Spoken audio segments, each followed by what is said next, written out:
أعوذ بالله من الشيطان الرجيم بسم الله الرحمن الرحيم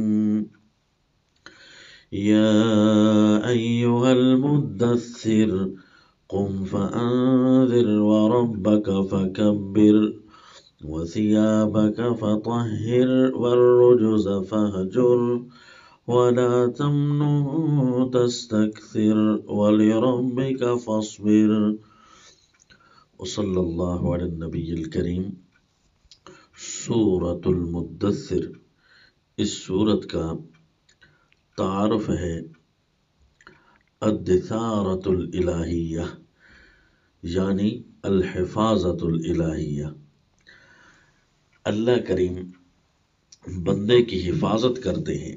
پچھلی صورت میں تھا اللہ اس کی وکالت کرتے ہیں، یعنی جب میدان عمل میں ہوتا ہے تو اللہ کریم اس کی حفاظت کرتے ہیں، اور جب وہ اپنا بیان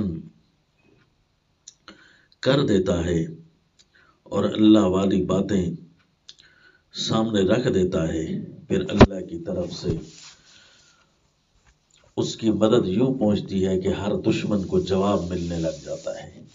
جو بھی اس کی دعوت سے اعراض کرتا ہے کسی بھی مبلغ کی، تو اللہ کی طرف سے وکالت بر وقت پہنچ جاتی ہے، دلیل بر وقت پہنچ جاتی ہے، نصرت بر وقت پہنچ جاتی ہے۔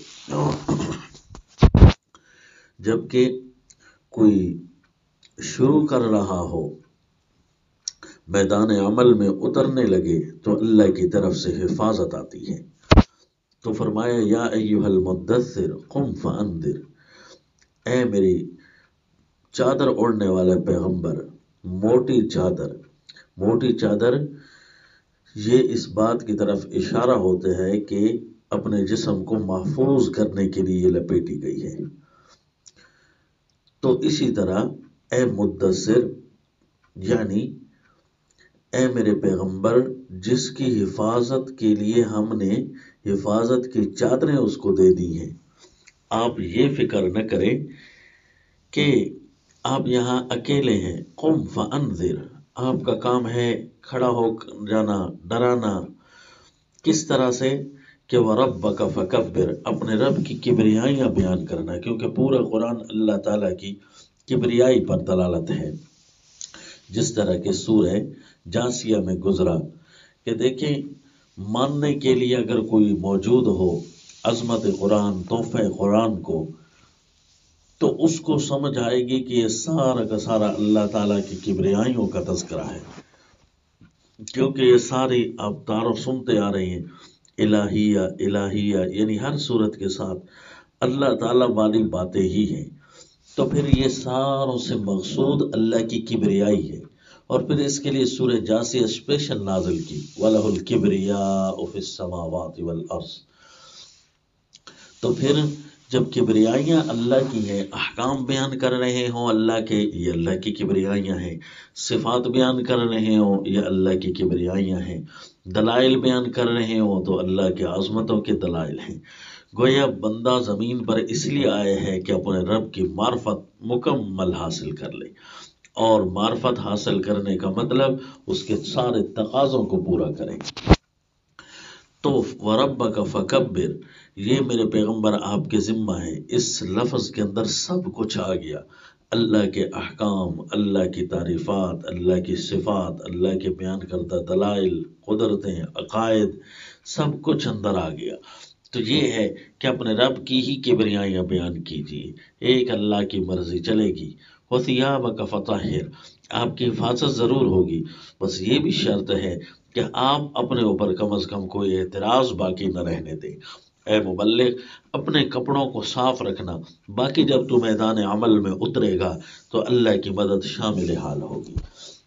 مبلغ بعض اوقات پھنس جاتا ہے، اس کی وجہ یہ نہیں ہوتی کہ اللہ کی مدد اس کے مشن کے ساتھ نہیں ہے، نہیں، اللہ کی مدد مشن کے ساتھ تو ہوتی ہے، پر ذاتی طور پر بندہ اتنا کمزور ہو چکا ہے کہ اس کے اوپر شریعت کے خود اعتراض لگے ہوئے ہیں۔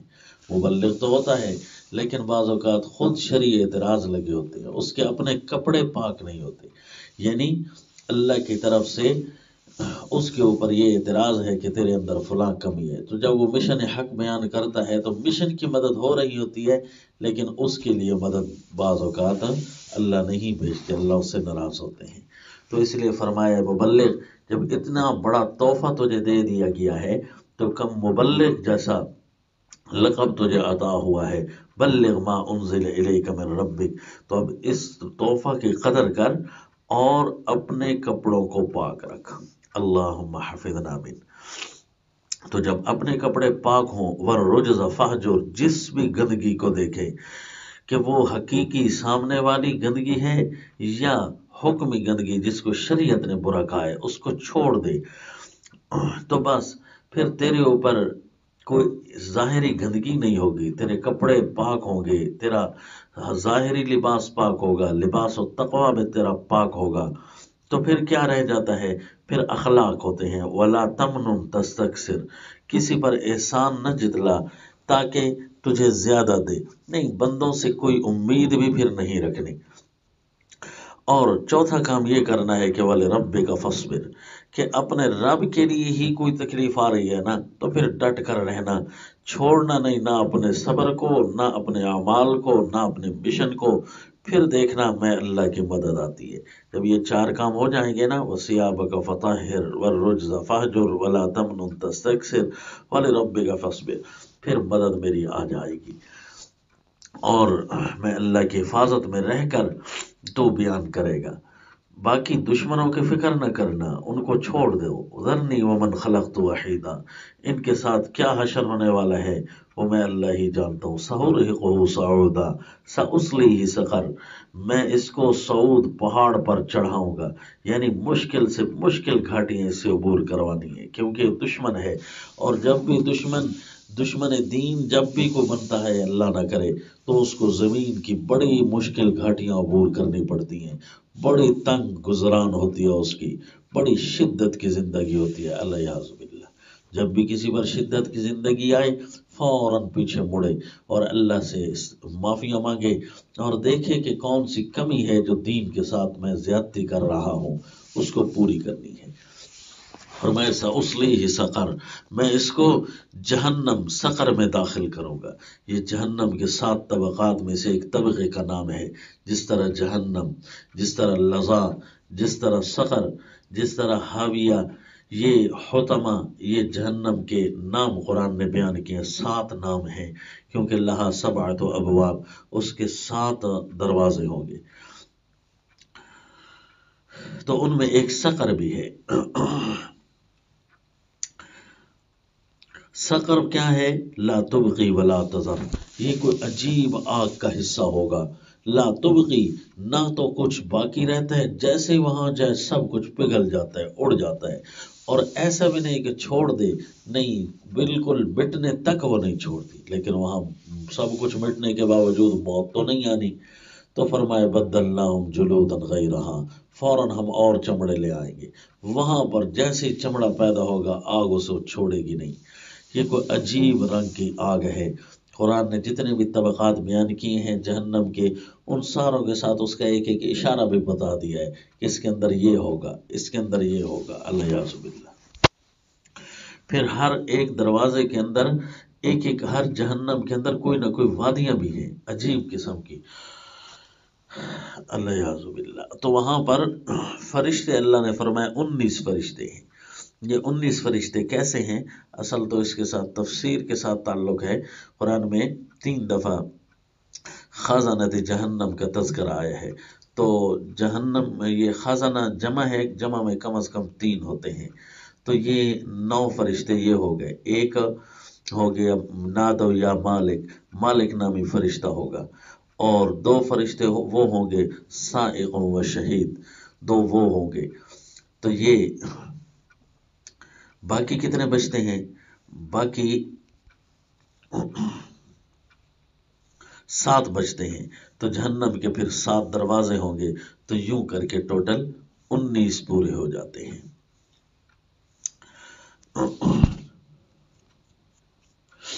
یعنی 9 خزانت جہنم اور 1 مالک اور 2 سائق اور شہید. پیچھے کتنے بچ گئے؟ 7. تو 7 فرشتوں کے لیے فرمایا علیہا ملائکۃ غلاظ شداد لا یعصون اللہ ما امرہم، کہ جہنم پر ہم نے ایسے فرشتے مقرر کیے ہیں غلاظ شداد، بات کرنے میں بڑی سختی کرتے ہیں، عمل کرنے میں بھی بڑے سخت ہے، غلاظ شداد۔ تو یہ 19 فرشتے، یہ تعداد کافروں کے لیے عجیب ہے کہ 19 کو کیا ضرورت ہے، یہ حتیٰ کہ مشرکین مکہ مذاق بناتے تھے کہ اتنوں کو میں قابو کر لوں گا، باقیوں کو تم دیکھ لینا، نعوذ باللہ۔ تو اللہ فرماتے ہیں یہ تعداد بھی تمہارے لیے تو ایک فتنہ ہے، جبکہ مومنوں کے لیے یقین اور ایمان والے کی ایمان بڑھ جاتا ہے ایسی باتیں پڑھ اور سن کر، جس وہ قرآن میں تدبر کرتے ہیں تو اور زیادہ ایمان بڑھ جاتا ہے، ایمان کی کیفیات دبلی تو اس کی کمزور جو ایمان کی کیفیات ہوں وہ طاقتور ہو جاتی ہیں، کیونکہ جیسے ہی وہ قرآن پڑھتا ہے تو کمزور ایمان میں اللہ طاقت ڈال دیتے ہیں، تو مومن کا ایمان بڑھنا شروع ہو جاتا ہے، اگر پہلے سے طاقتور ہو تو مزید طاقتور ہونا شروع ہو جاتا ہے۔ اس کا مطلب ہے یزداد الذین آمنوا، مومن جتنا بھی تدبر کرتے جائیں گے وہ اتنا ایمان میں تیز ہوتے جائیں گے، ایمان کی کیفیت ان کی دوبالا ہوتی جائے گی۔ اور یہاں پر اللہ نے فرمایا ان دشمنوں کو چھوڑیے میرے پیغمبر، میں ان کے ساتھ نمٹ لوں گا، باقی آپ کی حفاظت ہوتی رہے گی۔ کلا والقمر واللیل اذ ادبر والصبح اذا اسفر، چاند دیکھ رہے ہو اور رات کا جانا دیکھ رہے ہو، صبح کا آنا دیکھ رہے ہو، میں اللہ اندھیروں سے نکال کر روشنیوں میں تمہیں لے آؤں گا، اور ان کو کہو تمہارے اوپر اندھیرے طاری کر سکتا ہے وہ اللہ جو رات کو لے آ سکتا ہے۔ آپ کی حفاظت اللہ ضرور کرے گا، لیکن مشرکوں کو اللہ سقر میں ضرور ڈالے گا۔ وہ جب سقر میں پہنچیں گے نا، ان سے پوچھا جائے گا ما سلککم فی سقر قالوا لم نک من المصلین، وہاں جا کر اللہ کی کبریائیوں نے یاد آئے گی کہ نماز اللہ کی کبریائی ہوتی تھی، حتیٰ کہ مسکین کو کھانا کھلانا یہ اللہ کی کبریائی تھی، اللہ کا حکم تھا نا، لیکن ہم تھے کہ اللہ کے امر کی طرف نہیں دیکھتے تھے، کننا نخوض مع الخائضین۔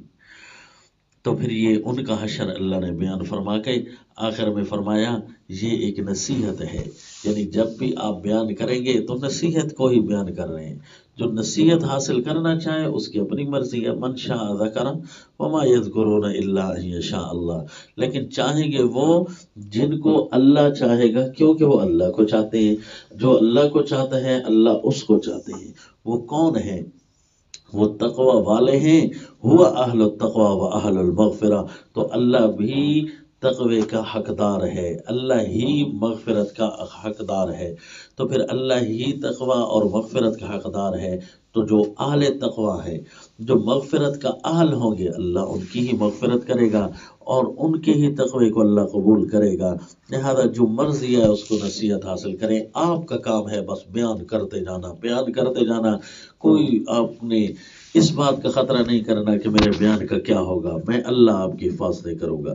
اس لیے اب اس صورت کا دعوی یوں بنے گا التدثیر لقیام النذیر علی التکبیر لرب کبیر بشہادت کبر الوحید معرضا عمن من تمہید الآیات عنید، یعنی حفاظت اس کے لیے جو اللہ کی کبریائیاں بیان کرنے کے لیے کھڑا ہو جائے، اس گواہیوں کے ساتھ جو ایک اللہ کے بڑی بڑی گواہیوں میں سے ایک گواہی یہ ہے، حتیٰ کہ جو آیات کے تمہید سے، آیات کے نازل ہونے سے جو عنید ہے اس سے اعراض کر کے اپنے مشن کی گاڑی کو چلائے رکھے، التدثیر اس کے لیے اللہ کی حفاظت آتی ہے، وما علینا الا البلاغ۔